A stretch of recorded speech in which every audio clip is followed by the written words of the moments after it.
100 preguntas y respuestas para comprender el conflicto colombiano es un espacio para divulgar el conocimiento histórico y promover el sano debate. Orientan este programa los profesores Mauricio Albeiro Montoya y Wilmer Zuleta. ¿Qué puedo hacer por mi pueblo? Aquí ya no existe paz, aquí ya no hay libertad, aquí ya no pasa un día sin algo que lamentar. Hubo un momento de silencio, en ese momento yo pienso también de que pues ya me salvaba. Sin embargo, en un momento dado, Ernesto da la orden, sáquenlos y desátenlos. Comenzaron por el vehículo rojo, allí fueron, escuché que abrieron la puerta del vehículo y iban sacando uno por uno los compañeros y escuchaba un disparo. Me imaginé, y así fue, de que quienes estaban vivos les daban un tiro de gracia. Como a todos, a él también lo sacaron del vehículo. Cuando me sacaron, que ellos pensarán de que yo ya estaba muerto, y así lo dijeron. Este HP está muerto, pónganlo allá, porque ya habían hecho un montón con los compañeros muertos. Allá me llevaron más o menos a la distancia de que ellos comenzaron a disparar unos 6 metros y me ubicaron encima de los compañeros y ahí quedé yo. Una vez se alejaron los paramilitares, cuenta que junto a otro sobreviviente se arrastró hasta uno de los carros buscando huir de aquella escena escabrosa. Trato de darle start al carro, el carro no me prende inicialmente, después de varios intentos ya prende, nos desplazó como 20 metros, el carro comienza a jalonar y se me apaga. Y es en ese momento cuando se dan cuenta que no están solos en la camioneta, que huyen. Con el carro apagado pensaron que todo estaba perdido hasta cuando el conductor de un camión de gaseosas, con el que jamás se volvió a ver, los auxilió. Sean todos bienvenidos nuevamente a su programa radial 100 preguntas y respuestas para comprender el conflicto colombiano. En la secuencia que llevamos en estos programas en relación con los delitos cometidos en el marco del conflicto, hoy tendremos la oportunidad de conversar sobre 2 de estos delitos, las masacres y el secuestro. Escuchábamos al inicio del programa un testimonio de un sobreviviente de la masacre de La Rochela, una masacre perpetrada el 18 de enero de 1989 contra una comisión judicial en la que se le atribuye a los paramilitares la muerte de estos investigadores. Varios de ellos sobrevivieron y era el testimonio que escuchábamos al inicio. Para este programa, el día de hoy, nos acompañan los profesores Iván Adolfo Ríos y el profesor John Freddy Arboleda. Vamos a entrar entonces en materia y en primera instancia vamos a hablar del tema de las masacres. Profesor Iván, empecemos por definir ese concepto de masacre. Bien, vamos a considerar aquí 2 aspectos fundamentales. El primero tiene que ver con la jurisdicción internacional y la legislación que se produce al respecto.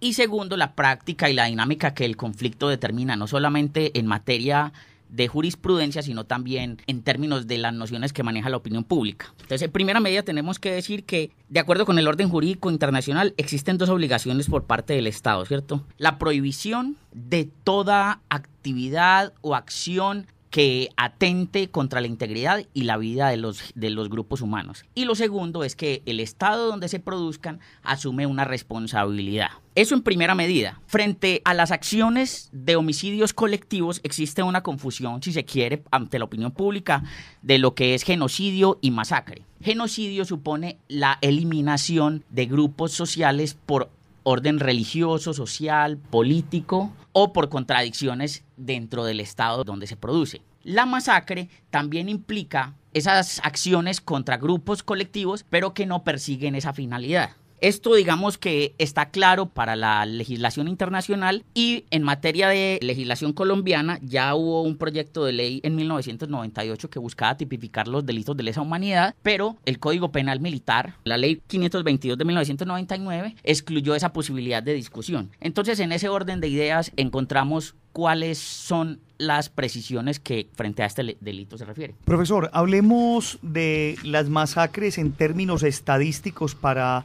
el conflicto colombiano y también en relación con quiénes han sido los principales perpetradores de este delito. El interés por este asunto de las masacres o los asesinatos colectivos tiene varios momentos.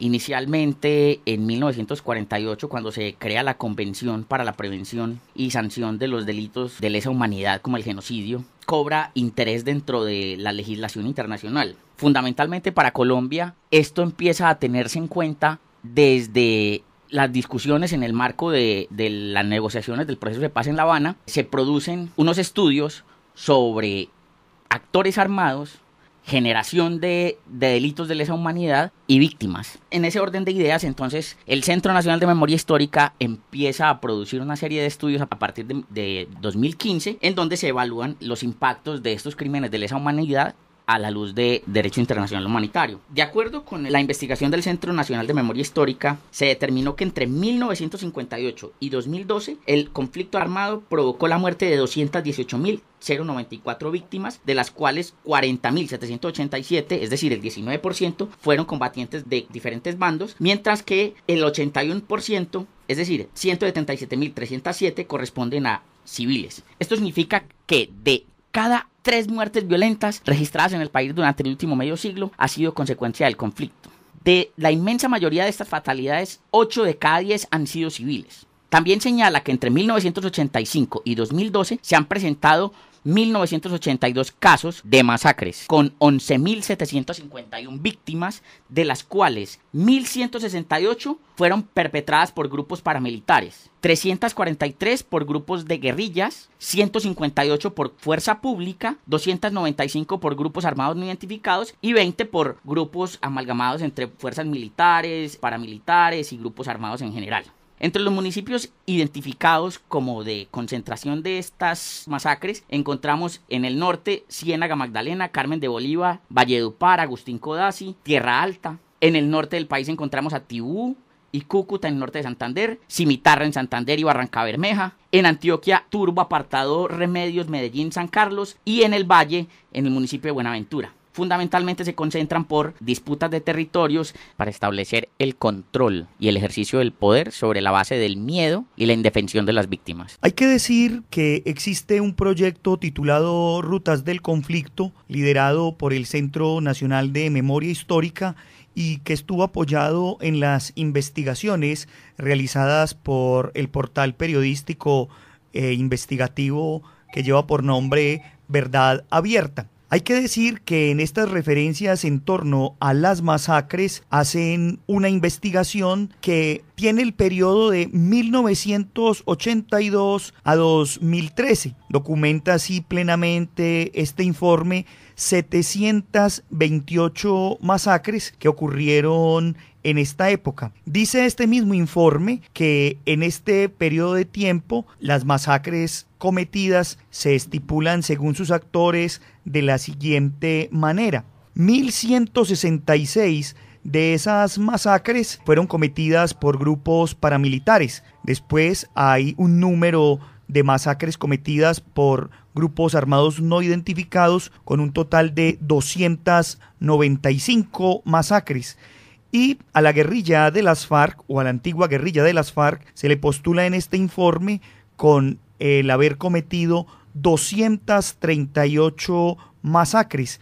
Y este mismo informe referencia que las fuerzas de seguridad cometieron alrededor de 140 masacres. Vamos a mencionar alrededor de este tema 2 masacres muy representativas. La primera de ellas, la masacre de Río Manso, Tierra Alta, Córdoba, cometida entre el 22 y el 24 de mayo de 2001. ¿Qué pasó en esa masacre? Los hechos principales tuvieron lugar el 24 de mayo del 2001 en inmediaciones de Río Manso, jurisdicción del municipio de Tierra Alta, lugar que queda situado a 4 horas en lancha a motor desde el puerto del Fresquillo.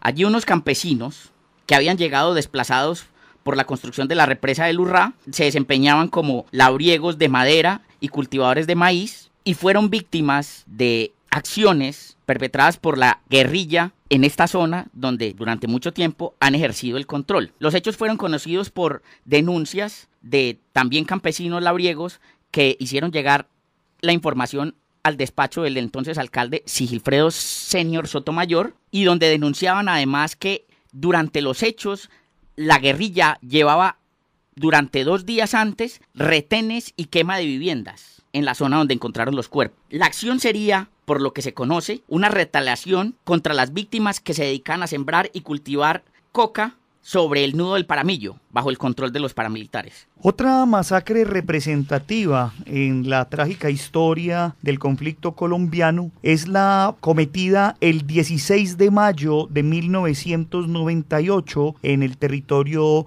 de Barrancabermeja. ¿Qué pasó en esa masacre? Históricamente, la ciudad de Barrancabermeja, por su localización, ha tenido importancia vital para la explotación de recursos mineroenergéticos. Esto se contrasta con amplios cordones de miseria y esa condición la convierte en caldo de cultivo para la lucha armada. Y esto entonces la hace foco de unos hechos que tuvieron lugar el 16 de mayo de 1998. Allí, un grupo de 50 hombres de las autodefensas ingresa a la ciudad, asesina a 11 personas y secuestra a otras 25. Este hecho fue reconocido oficialmente con un comunicado que emite Carlos Castaño, el comandante general de las Autodefensas Unidas de Colombia, que le entregó a las autoridades y fue dado a conocer a la opinión pública por el entonces consejero presidencial José Noé Ríos. Allí se informa que estos personajes fueron enjuiciados y posteriormente asesinados e incinerados. De acuerdo con el investigador, no ha sido la primera vez que Barrancabermeja sea un foco de experiencias de guerra urbana. Sin embargo, este hecho marca precedente sobre la agudización del conflicto a partir de ese momento en Colombia. Usted está escuchando 100 preguntas y respuestas para comprender el conflicto colombiano. Soy el cabo primero Amado Flores Pantoja del Ejército Nacional, secuestrado en 3 de agosto de 1998. Estos 7 años de vida para mí los puedo decir porque después de 10 años estuve muerto en vida. Para mí ha sido la alegría de mi vida más importante. Lo más duro, lo más difícil que le marca a uno es tener una cadena de 106 eslabones en el cuello, la amenaza continua, humillado en todo ese tiempo. En ese entonces, el cabo Amado Flores no solo portaba una cadena, sino que fue aislado en cuadros, algo muy parecido a los campos de concentración. Al recordar ese momento, es imposible no traer a su mente el sufrimiento vivido por una década. Y otra cosa que lo marca a uno muchísimo es que estando en los campos de concentración, con alambres de púa, más la cadena, impotente, y ellos empiezan a elaborar un hueco al frente, es decir, una tortura psicológica. Durante su estadía en la selva tuvo que pasar por 9 paludismos, lesmaniasis, algunas enfermedades tropicales, pero como un soldado seguía orgulloso contrarrestando esa presión física y psicológica. Escuchábamos ahí uno de los testimonios tal vez más desgarradores sobre otro de los delitos fruto del conflicto armado colombiano, que es el del secuestro. Profesor John Freddy Arboleda, con la bienvenida, podríamos un poco hablar de lo que este delito del secuestro significa en términos legales para la jurisprudencia colombiana. Bueno, el secuestro es un delito que está señalado en el Código Penal colombiano, en los artículos 168 y 172, y se habla como un delito pues que atenta contra la libertad de las personas, que atenta contra los bienes supremos de la vida, la dignidad, la familia y la paz, entre otros derechos fundamentales. Este delito, digamos, que implica arrebatar, retener, ocultar pues a una persona. Hay que decir que dentro de la historia pues del secuestro en Colombia, uno de los primeros secuestros de los que se tiene noticia fue en enero de 1933 en la ciudad de Cali, cuando fue secuestrada una mujer de nombre Elisa Eder, que era la hija del dueño de un ingenio azucarero en Cali. Vale decir que con el tiempo pues el secuestro se convirtió para muchos en una herramienta política para tratar de manifestar sus intenciones, sobre todo pues en la década de los 60, en la década de los 70 y los 80, pues el secuestro adquirió no solamente fines económicos, sino también fines políticos. Profesor, hablemos un poco de cuáles han sido esos grupos que han sido como representativos a la hora de utilizar el secuestro como un arma política o económica. Bueno, hay que decir que son muchos los grupos o los actores del conflicto armado que han utilizado,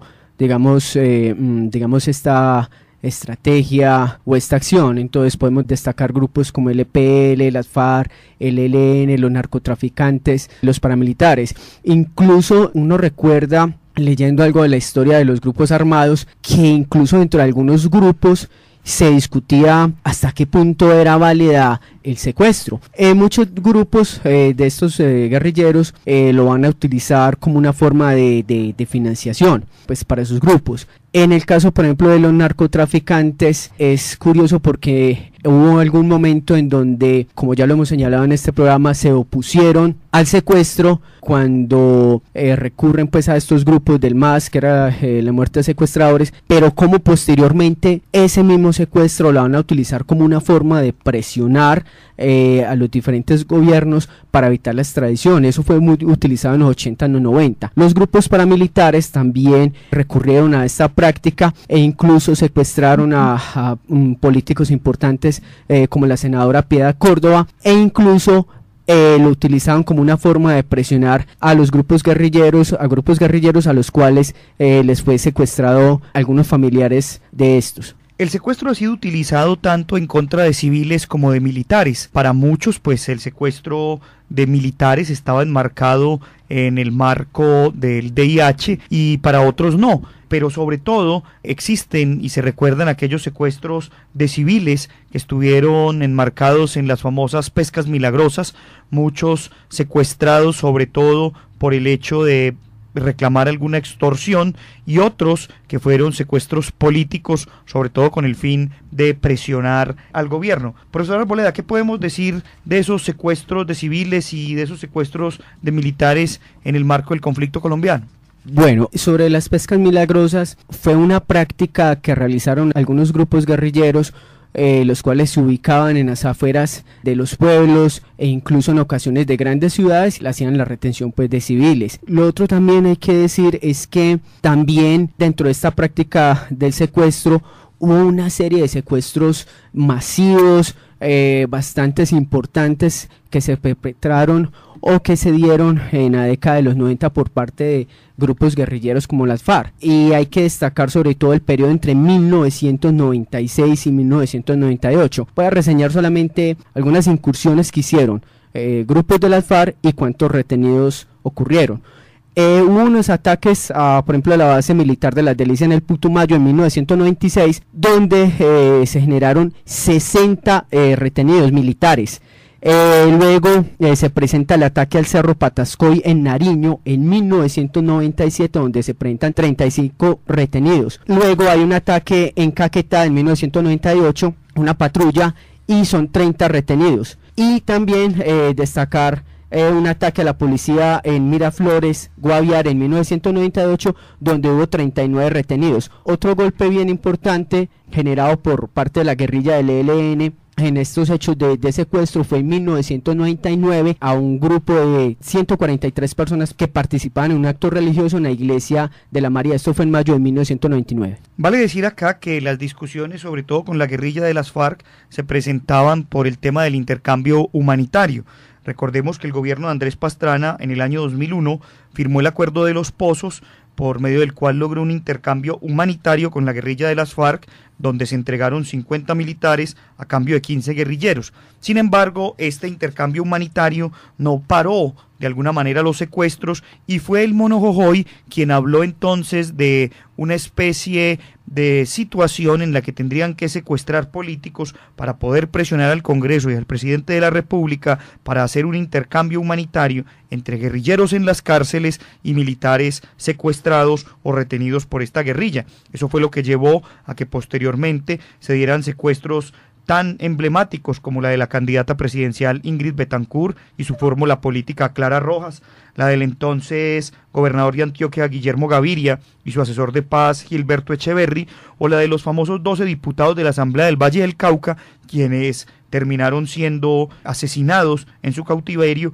al igual que el caso del exgobernador de Antioquia y su asesor de paz. Otros serían rescatados en famosas operaciones como la conocida de la Operación Jaque, y otros lograrían escapar de las selvas y de las manos de las FARC, como sería el caso del exministro Fernando Araujo o del policía John Fran Pinchao.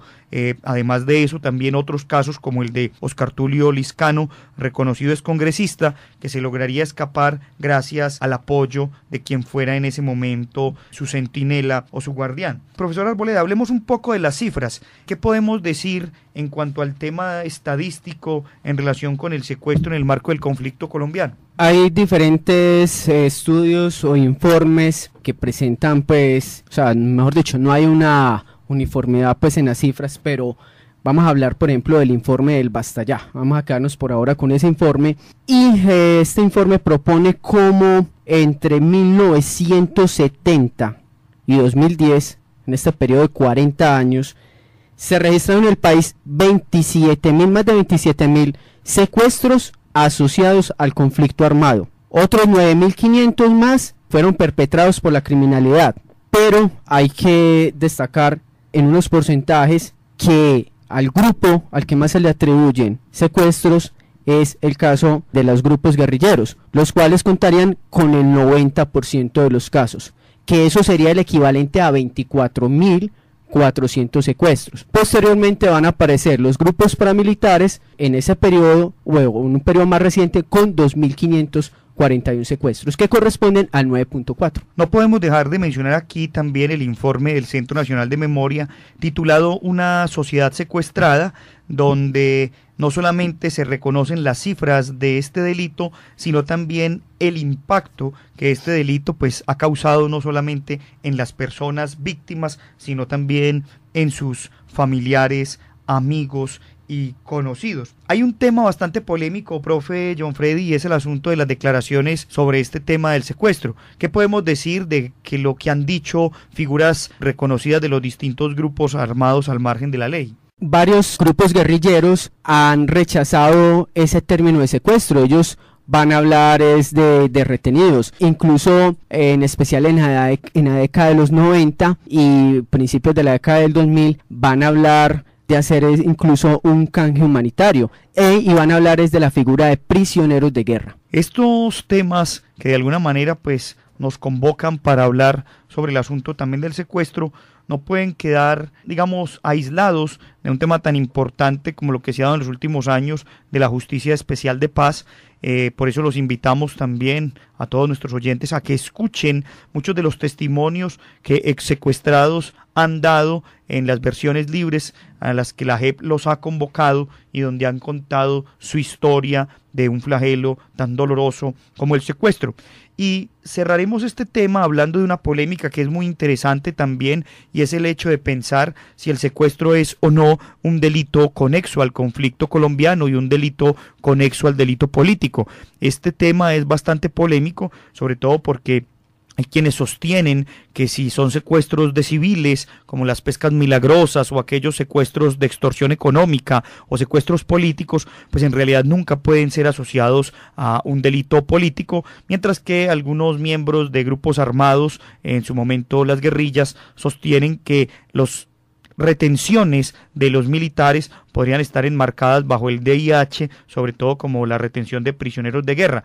Este siempre será un debate, y como se ha sugerido por la jurisprudencia colombiana y de la Corte Constitucional, serán los magistrados de la JEP quienes definirán si en alguna circunstancia alguno de los secuestros cometidos por la guerrilla de las FARC pues estuvo o no enmarcado en esto que denominamos el delito político y sus delitos conexos. Con esto entonces terminamos nuestro programa del día de hoy. Agradecemos a los profesores Iván Adolfo Ríos y al profesor John Freddy Arboleda por todas sus apreciaciones en tan importantes temas.